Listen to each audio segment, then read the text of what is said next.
There were 6 elite women's baseball teams from countries across the globe that qualified to participate at the Women's Baseball World Cup held at Thunder Bay, Ontario this August. The teams included Mexico, Venezuela, Canada, Japan, China Taipei, and the USA. Prior to the 2024 World Cup, Japan had not lost a game since 2012 IBAF Women's Baseball World Cup. At that point, in 2012, Team USA defeated Japan by a score of 5-2 in a pool play contest. After that loss, Japan would start a 39-game winning streak that would not be broken for 12 years. That would change in Thunder Bay 2024. The USA battled through win after win with the other teams and would face Japan in the last day of the round-robin games. It was during that extra innings game that the USA women's national baseball team would put an end to Japan's winning streak. Jamie Baum had started the game for the USA team, and then ace reliever Meggie Meidlinger would come in and pitch the final 2 1/3 innings. Maggie's performance in those final moments would win the game as she pitched the final strikeout against Japan. Today, Meggie will share some of what her and that 20-woman team achieved in Thunder Bay and how they came home with the silver from the World Cup. So let's get started.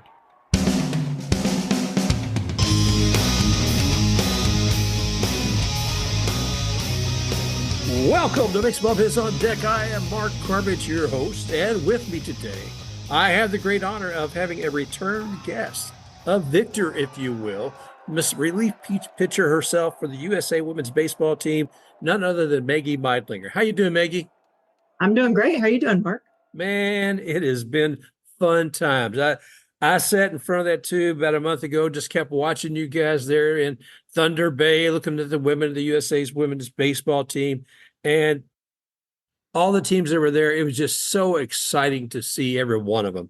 But it was great watching you all. Thank you. We had an absolute blast. It was great competition. 6 top teams in the world after all the qualifiers we've had the last few years. And our team of 20 was an excellent team of 20 to be a part of. And so grateful as always. Anytime I get to represent USA across my chest is an absolute honor.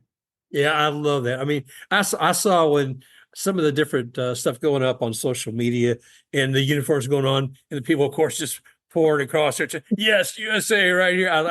I loved it. I absolutely loved it. Oh my gosh, that had to be an exciting moment. I mean, but to get there, there's a lot of great talent. I keep talking about you like a flock of eagles or the elite Avengers that are there because you are. I mean, in a sense, so you have to be able to distill the top talent in the United States and talent that hasn't really been working together all the time as a team. So being able to define that talent and then try to bring that talent in to work together, I know that probably had to be a challenge for Veronica plus all the players as well. But how did that happen? How many players came in to try out?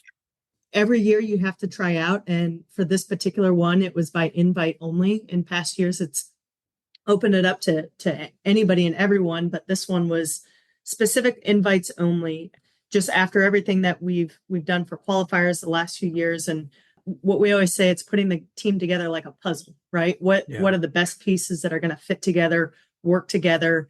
Everybody has a role, and everybody working on those roles to work together cohesively as one team unit is incredible. And I think, especially after the summer we had last summer at qualifiers, we all kind of took that, and we, it's kind of a hard thing to have to sit and wait for a whole nother year. You finish qualifiers and you have to sit and wait a year before the World Cup. And it came quicker than assumed. But I think, especially in the past year, a lot of us, that core group, you're able to go back and work on all those things. You have an agenda, you have an itinerary, you have a goal list. And we all knew what we had to do, and everybody went to work.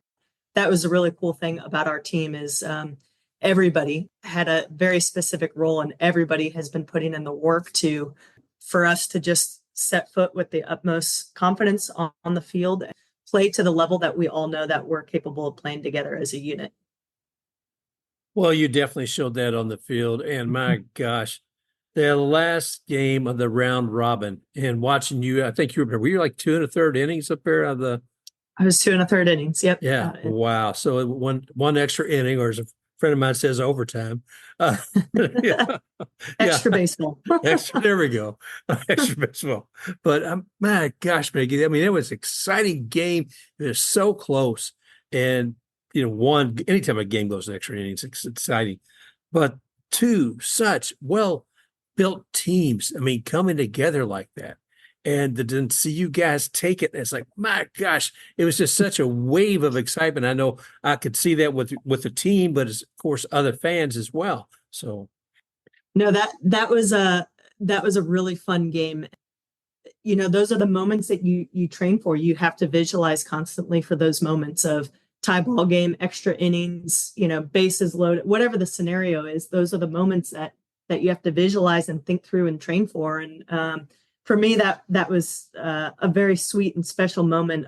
We haven't faced Japan since 2018 was the last time we faced them. And I know the stats. If they haven't lost since 2012, we beat a 39-game win streak of theirs. And that's how our team plays. I mean, I know both teams were already committed to the gold medal game, but that's how our Team USA plays. Is we play every game to our utmost max, knowing our full potential. And to have that scenario of tie ball game, extra innings, I give Japan all the respect in the world. They're a great ball club. It's always a lot of fun to face them, and to get to come in those situations. I mean, you always have to have that mentality as the closer, and that was a very fun game to be a part of. yeah, I always figure a closer. I think I may have said this before. When I watch the Rays, Pete Fairbanks, when he's on, it's like the intensity. You can tell in that moment he is locked right there. There's nothing else going on in the universe at that moment. There's that ball in his hand, and then there's a catcher, and that's where that ball's got to get to without anybody else getting in between them. Absolutely. You have to have that, Cyclops tunnel vision of all sights and sounds kind of go away. You see the catcher, the task before you that you need to achieve. And, but that's where all the training and all the preparation kind of comes into play, right? Of training for those moments, to knowing exactly what you need to do and what your role and your job in that situation is. And also it's trusting your teammates. I mean, man, we have a heck of a defense, and every single person contributed to that win. I mean, Jill's home run, Hugo and Val made excellent plays in the middle infield. I mean, it was a full group effort to win that game. Well, it shows, but I always like the battery. I always love seeing the pitcher and catcher. Or who was it? Danae? Was that who was? Danae. Yep. Yeah, I remember that one image of the two of you after the game and hugging one. That's just, anyway, it's part of the excitement. But yeah, I'm going to bring something up for you and I both to see. Home the silver, and the U.S.'s ranking had been, I think, number 4. Now it's number 2. And if Japan's the one who got it, respect, okay, respect. But my gosh, what you all achieved to get where you were. Let's see. I want to bring up. I was looking at the individual awards for looking across all the games, and you have a great group of people behind you. I mean, all 20 of them. And of the positions, I think we have 9 awards here. The U.S. got 4, and I love it that they're all individuals. I mean, by that I mean it's not all 4 with one person. We've got a good, strong team every way. Whether it would be like today, we're talking about with catching. You were speaking of Jill with most runs batted in, Kelsey with the best win-loss average, and then of course Jamie Baum. So Baum pitched incredibly, and then I mean, even if you go to the all-world team, Team USA's filling a lot of those positions as well, which is just incredible. I mean, I can't speak more highly of my teammates, and again, those 20 that we had out there on the field was just it was a really fun team to be a part of, and I would put that 20 against anybody at any time in the world. We have a great team. Well, and look, you were talking about as far as the world team. See who was there. Let's see, first base, Yeah, Naomi Ryan from the U.S. We got Alex Hugo on second, and then DH. You got You got Rember DH, yeah. it just speaks volumes. I do have a question, kind of stepping back at the very beginning of the tournament. Mhm. The USA's up there, they're ready for their first game, and then they find out Venezuela is not going to be able to arrive on time for the first game. And as a player in the past, I know there's a certain anticipation, for a game. And then Mhm. when it's kind of pulled out, it's like, oh my gosh, there's an emptiness feeling, at least for me. How did Mhm. you all deal with that? Mark, I would say a few things. I mean, obviously, we were disappointed to not get to play that day. Like I said earlier, the day that we finished qualifiers in Thunder Bay last year, we were ready to keep charging through and go right into the World Cup. And so, having already been waiting a year to step back foot out on that field and get going, we were waiting just a year and a day then, right? I can't imagine being in Venezuela's shoes either and having some of your team there and having to, not have a whole team. I can't imagine the gut wrenching feeling that they had either. But I think that's the thing with the World Cup or any international play is you can't let any one thing get you down.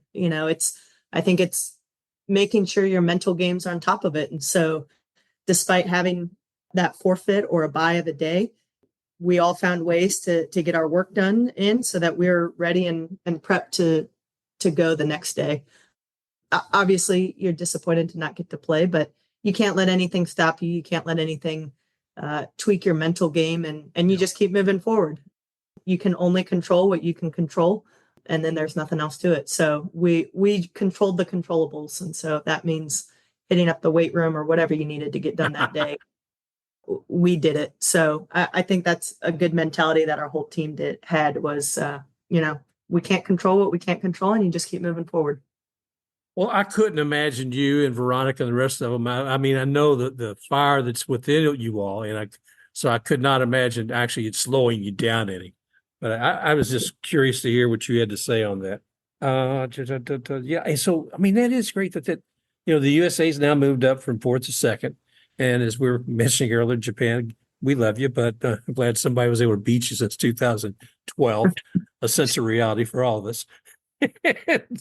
But what happens now? I mean, that the World Cup's been achieved.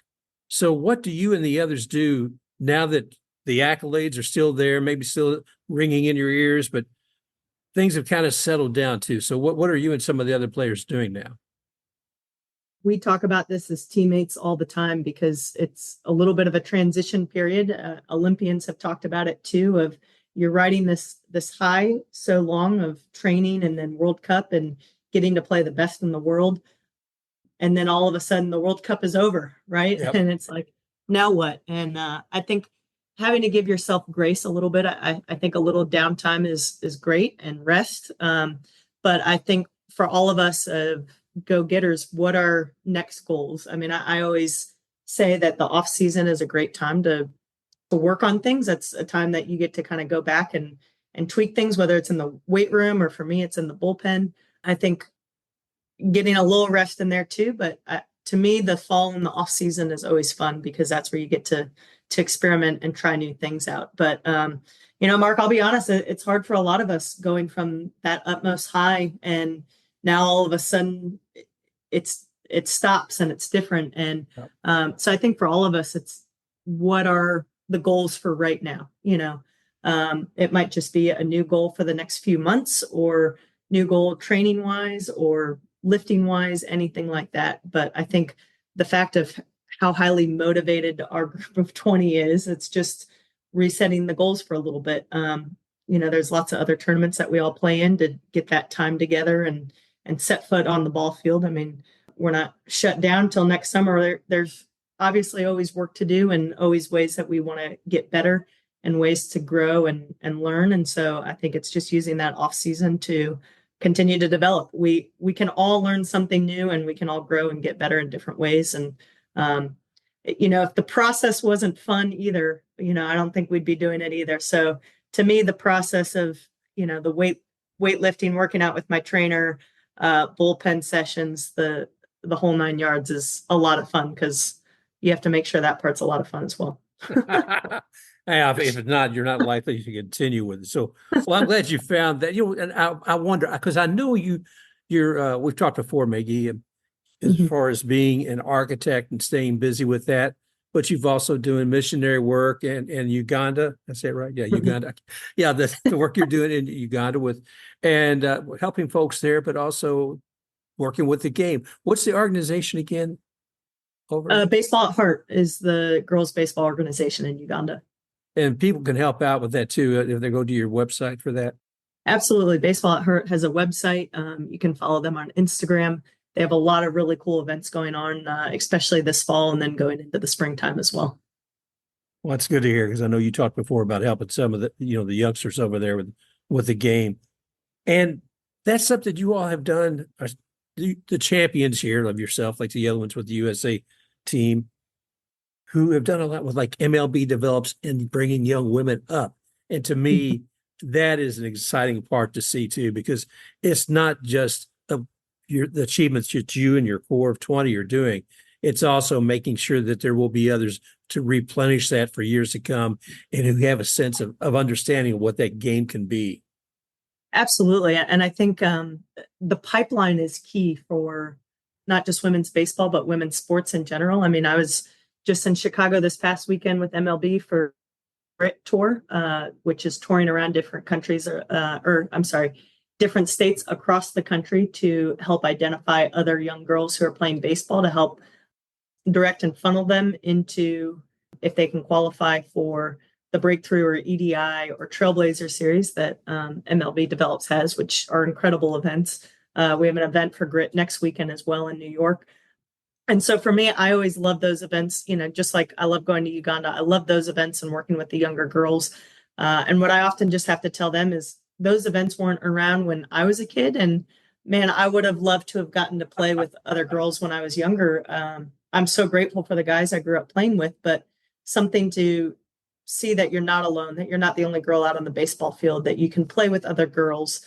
MLB's done a fabulous job putting these events together, and it's been so cool to see that grow and how that's been used to be the pipeline to then funnel into the USA national team has been a really cool thing to get to be a part of. And it's so neat to see more and more girls playing baseball across the country and just seeing the turnout of all these events. Now, is one of the players from the USA team with a Division I collegiate team too? Yes, Olivia Petrardo plays at Brown University, Division One. Mm-hmm. Yep. I mean, those are the sort of things I want to keep continuing to see. I mean, seeing Kelsey with what she's doing, she's still with the Ballers, I think, in Oakland, and let's see some of the other ones. And I know there's other independent leagues that women are playing in. When I talk to youngsters who come into the museum and we're talking about women in the game, one of the first things I talk to them about, I said, what do you know? There's already been a lady who's a pitcher and who has been in MLB for some years. Her name's Mamie Peanut Johnson, because that pitcher, go ahead.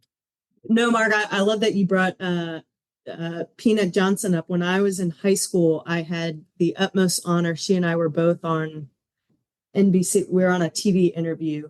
And back when, unfortunately, she passed away a few years ago, but she was local to the DC area. And I got to meet her when I was in high school. So she was at a time in my life where I did not know that many girls were playing baseball who are my age.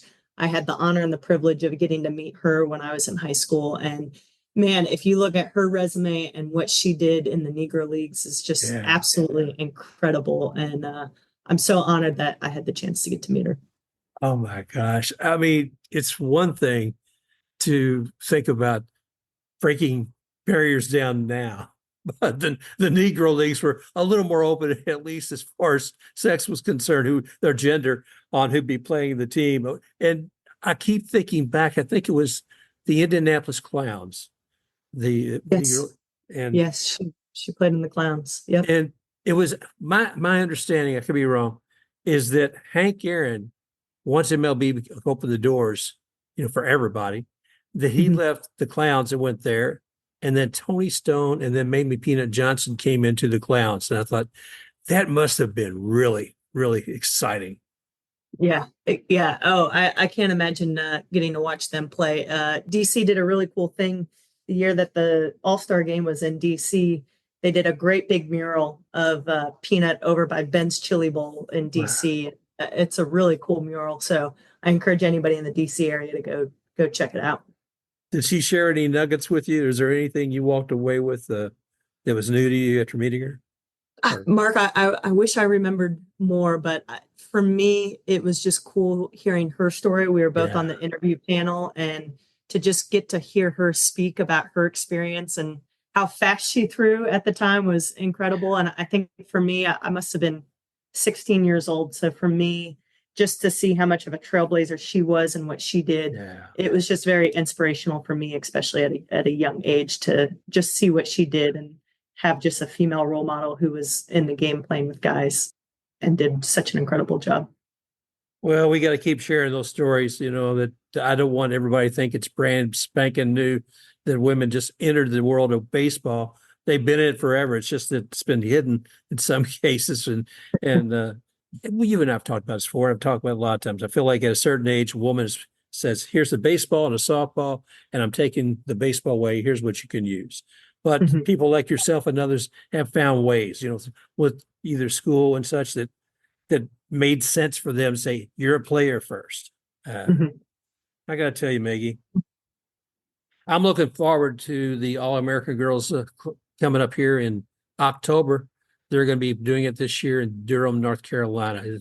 I had the pleasure last year of going and meeting some folks like Tamara as well. And Mhm. I want to see this talent grow. And wouldn't it be so neat if they could take those 4 teams and really start a league again? That would be incredible. What this tournament has provided the last few years has just been, it's such a fun tournament to be a part of, and the talent on all 4 teams. I mean, I think that's what's fun about it is it's equal across all 4 teams. So you have these highly competitive games, close games, and this year we're in Durham. We're playing at the Durham Bulls facility, which is incredible. The past few years we were in Sarasota at the Orioles Spring Training Complex. So just incredible fields. It's just a very well run tournament. Very grateful to be a part of it. And yeah, I encourage anybody in the area come out and watch. It's great women's baseball to come watch in the North Carolina area. Looking at this, I'm hoping being in Durham and being at a AAA stadium, and I think there's some more power behind this. Sousa Pay's been trying to carry this on her own shoulders for so long. I'm not saying that there aren't other people involved. There are, but I think she's getting more backing with the people from Durham, and that's going to be helpful as well. So we'll see. Absolutely. Well, I've got my plane tickets. I got my hotel. Got to warm up the microphone, make sure I got everything, get some good stories while we're there. Oh, yeah. You have a full lineup of incredible stories with the women who will be at that tournament. So, yeah, get your microphone ready, Mark. All right. Is there a player that you haven't spoken with, living or dead, that you would like to sit down with and pick their brain on? Oh man, that's a great question. I've had the honor to get to talk with a lot of people, which has been such a gift, and hear a lot of people's stories. I think, honestly, us just talking about Meme Peanut Johnson, I would love to talk to her again. And just now that I'm older and not 16, hearing more of her stories and experiences, especially in the Negro League, and a woman who did so well in those leagues. And man, she pitched incredibly hard. Really, I love living or dead, Mark. I love picking pitchers' brains, no matter who they are. I love talking pitching. I love seeing how they hold certain grips or their mindset, or depending on the count or scenario. And there's a lot of people, pitchers I've had the honor to get to speak with and pick their brains about. So name a pitcher in any league, and we could talk all day. Well, that's great. I mean, you can find some common ground there anyway. But yeah, I would love to be able to speak to, yeah, with maybe Peanut Johnson. I mean, it's a sad thing. A lot of those stories are disappearing because those wonderful people, they've aged to a point and unfortunately they're no longer here. She was something. I think back to other women, think back to Jackie Mitchell and the story of her, and MLB was not ready. They canceled her contract after she struck out the babe. Oh, yeah. Yeah, I it's I like, mean, Jackie Robinson would be another one, just how he was able to play amidst all the adversity too. I mean, talk about the mental side of baseball. He's one who mastered that and was able to just play his game. So that would be a great conversation to have as well. oh, I'm sure. A couple other nuggets, just side things I'll share with you. It's kind of funny to me. Well, not necessarily funny, but it's doing some research. And the Negro Leagues, thank goodness they've finally been included in MLB. And you can see Josh Gibson and Satchel Paige and some other ones in there. Folks who've actually had achievement and people who knew anything about baseball because of Bob Kendricks, and a lot of people with the museum in Kansas City know more about him now than they did before. Where was I going with this? Oh, did you know the Cardinals years ago in Florida, they got tired of being told you can't have so and so's out in this hotel with us. You know, I'm sorry, your black players have to be somewhere else. They actually bought a hotel on the beach, and so they could have all their families together. No way. I love it. I love it. No, anyway, but I That's all. just yeah, I'm getting off the beat here, but I just for conversation with you, I'll tell you something. Another project I'm working on, burying my head into it. It's a young woman by the name of Shushu Worth, and Mhm. she was shortstop for the Blue Sox, the South Bend Blue Sox years ago. She stole 89 bases one year. Hundreds, Wow. yeah, Wow. 107 games, Incredible. 89 bases, and she was something. I mean, it's just a little 5 foot tall killer, you know. I mean, and seemed she must have been fearful as a shortstop and second baseman too. But there's so many stories out there to be told, and I can't wait to hear more of yours and the others to share with folks because I don't want to wait till we find some of these players who are getting older around here, and then the time comes and we say, "Daggone, I wish we'd had the chance or we'd taken the opportunity to speak with them." So thank you for being part of this, and hopefully we can have this 30, 50, 60 years from now. Somebody can hear something that clicks in their head and says, "Yeah, yeah, well, that makes sense. There's something more, or that inspires to do more with the game." So Yeah. everything that you're doing from the mound to what you're doing with over in Uganda with players there, and what you're doing with the young ones at Trailblazers, thank you. Thank you, Well, Maggie. thank you, Mark. That means a lot. And this game has given me so much. This game has given me so many opportunities, so many life lessons, so many friends for life. And so you can't help but give back in this sport. This sport is bigger than what goes on in between the lines, Yep. and it's a great sport to be a part of. And all these things I'm just so grateful for. So thank you for sharing our stories and sharing about women's baseball. And that's been huge just for the growth of our game. Of the more people can know and what's going on with women's baseball, we're all better for it. Well, thank you, Meggie. We're speaking with Meggie Meidlinger. And if you didn't pay any attention, she's the relief pitcher for the USA women's national team who brought home the silver from Thunder Bay, Ontario, and who, after, what was it, 12 years, took a team down from Japan. Thank you, Meggie, and all the other 20 young ladies on that team. So it's always a pleasure speaking with you, and I look forward to hopefully doing it again sometime real soon. Thank you, Mark. Thank you so much for having me.